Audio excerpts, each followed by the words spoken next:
Now, I don't know what Australia did to deserve this, but we've not only had the insufferable Kamala Harris visit the country twice since her failed presidential campaign, now we've got another insufferable whinger, Michelle Obama, making the trip down under. And you can hear her speak about just how awful her life was in the White House, how terrible it was to have a glam squad and be called upon to attend events. The inhumanity, I don't know how that poor woman survived. And for the measly price of $445, you can hear Michelle whinge endlessly about her charmed life. The cheapest tickets to these speaking engagements are $195, a bargain to hear profound musings like this. Here is Michelle in conversation with Jenna Bush. Say in the book, I kept my hair straight throughout the White House years so it would not be a distraction or a talking point. I knew there was absolutely no way that the first Black First Lady could show up in braids.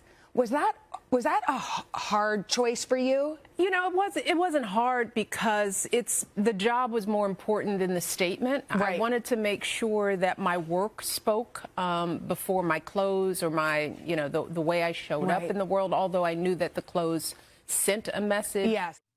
Joining me now is author and founder of Wrong Speak Publishing, Adam B. Coleman. Adam, I cannot imagine what sort of sad fool would be paying hundreds of dollars to hear Michelle Obama, who I think has really damaged her brand in recent years by doing so many of these interviews, doing her own podcast, and just endlessly whinging, often about trivial things. Yeah, I mean, she's still popular amongst a certain sector, especially amongst liberals. They like her for what she represents. They like her. Maybe there are times that she gives some sort of inspirational advice, at least in their eyes. From my perspective, I think that she complains a lot. And I find that she is incredibly disrespectful to her husband and is not necessarily modeling what a good marriage looks like, the way she talks about at least how she used to see him. When she says that she spent 10 years not liking him, that's not really a good example of a strong long-term relationship. Well, much of the whinging, you're right, has been centred around Barack, and she's complained about everything, including how he chooses food. Now, let's get to the biggest news of the day, the shocking attack on National Guardsmen in DC near the White House. Now, the alleged gunman has been ID'd. He is an Afghan national, Rahmanullah Lakanval, who came to the US in the aftermath of the botched 2021 withdrawal by the Biden administration. Adam, this is being talked about and investigated as a possible terror event. Yeah, it's still early on. This has just happened a matter of hours ago. And I usually like to say, give it 24 hours, more accurate information will come out. It's incredibly tragic to hear that this happened to our servicemen, especially in our nation's capital, when they are there to help keep that city safe. And while everyone, especially the Democrats, wanted to make this an attempt, they wanted to make the National Guardsmen being there as only being a political show. The reality is that it made the city safer. And even just their presence, even if it looks like, as someone complained online, even if it looks like they're just picking up trash because they don't have anything to do, their presence matters. And regardless, they don't deserve to die because someone is holding some sort of grudge. Oh, no. I mean, and the crime rate came down dramatically after they went to DC. That's undeniable. And even the mayor admitted that, and she was not in favour of them coming. Obviously, she's a Democrat mayor. Now, the alleged gunman, law enforcement authorities have said he opened fire and struck a female guard in the chest before shooting her in the head. He then fired at and struck the second guard before a third guard rushed to the scene and took him down.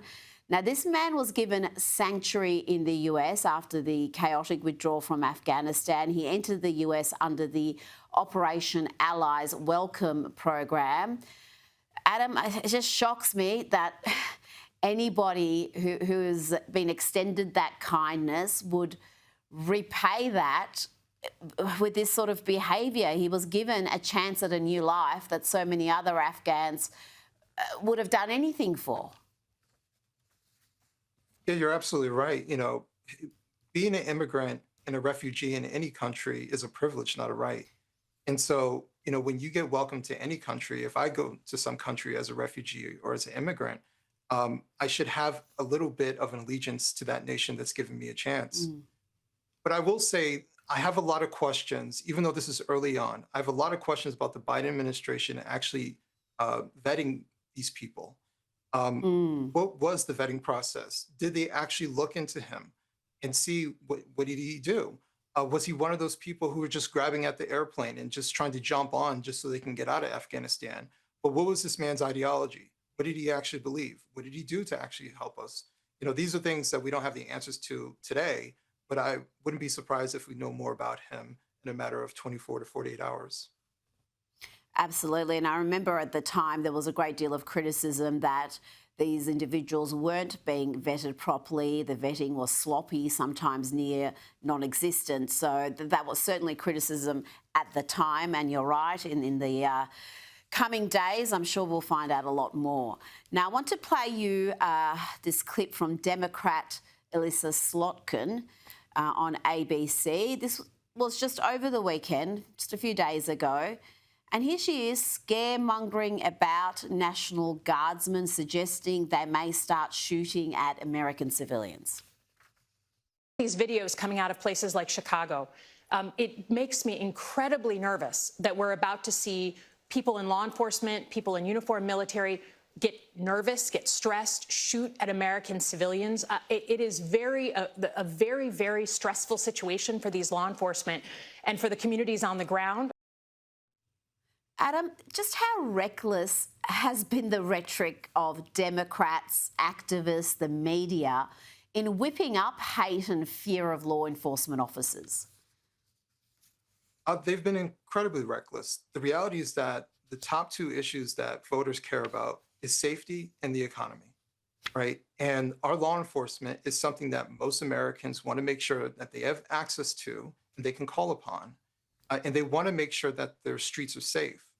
When she is setting up a premise that one day these men might start shooting at, citizens just cause they just woke up on the wrong side of the bed, or because Donald Trump rang them and said, start shooting people, as if that's going to be a thing, it's incredibly reckless. It's incredibly dangerous to set up that premise.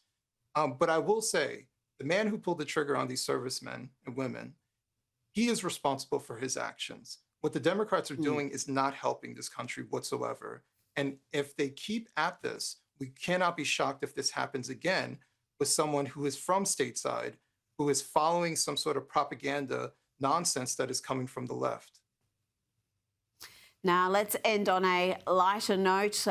Here is President Donald Trump pardoning turkeys, a Thanksgiving tradition. But this year, there was a bit of a twist. He used an auto pen last year for the turkey's pardon. So I have the official duty to determine, and I have determined that last year's turkey pardons are totally invalid, as are the pardons of about every other person that was pardoned other than Where's Hunter? The president also pardoned two more turkeys. Here is President Trump with a turkey named Gobble. Are you ready? Gobble. I just want to tell you this, very important. You are hereby unconditionally pardoned. Praise the Lord.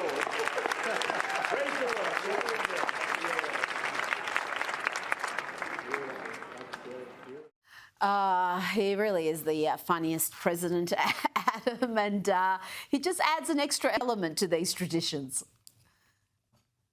Yeah, it's funny, as someone who used to be a Democrat, when you lose that Trump derangement syndrome, you start seeing him as he's a flawed human being who has a sense of humor, right? He's just like everybody else. And he's an American icon for a reason. He's always had a sense of humor. He's always schmoozed with the right people. He's always lifted people up who are around him. But he's also been bombastic, right? He's a mixed bag. But yes, he is definitely funny, sometimes accidentally funny, and sometimes purposefully funny. But he has a great timing. Absolutely. His comedic timing is very good. I've got to say it. I've heard comics, very good comics, say his comedic timing is masterful. Adam B. Coleman, always a pleasure. Thanks for your time. Thank you.